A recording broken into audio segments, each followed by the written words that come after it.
अस्सलाम वालेकुम। SM news के साथ मैं हूं सैयद मुकद्दर रज़ा।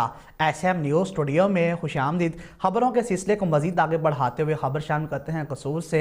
शहर कसूर में डाकू राज कायम, शहर चोरों लुटेरों नौसरबाजों के रहमो करम पर पुलिस वाले भी ना बच सके। कसूर शहर का साबका ASI भी लूट लिया गया है। इसी हवाले से मज़ीद बात करते हैं अपने नुमाइंदे महर बशारत सद्दीकी से। जी महर बशारत सद्दीकी, बताइएगा क्या तफसीलात हैं आपके पास? साबक पुलिस एहलकार लुट गया, शहर में डाकू राज कायम। हर रोज लोग सड़कों चौकों चौराहों और अपने घरों में लुटने लगे।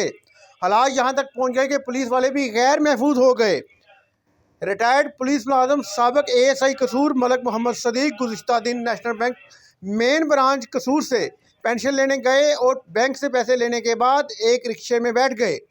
रिक्शे में पहले से बैठे 5 नामालूम अफराद ने साबक ASI को बातों में लगाकर जहरीली दवाई सुंघाकर नीम बेहोशी की हालत में पीरूवाड़ा रोड पर फेंक दिया और जेब से सारे पैसे निकाल कर ले गए। अहले इलाका ने रेस्क्यू 1112 को कॉल करके बुलाया, जिन्होंने साबक ASI को अस्पताल पहुंचाया।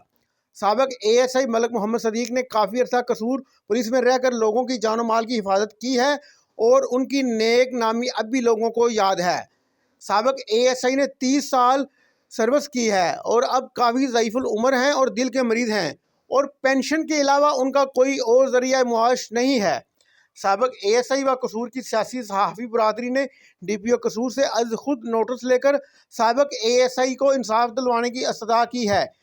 ठीक है, बहुत शुक्रिया महर बशारत तफसीलात से आगाह करने के लिए। अब तक के लिए इतना ही। मज़ीद खबरों के लिए देखते रहिए SM न्यूज़।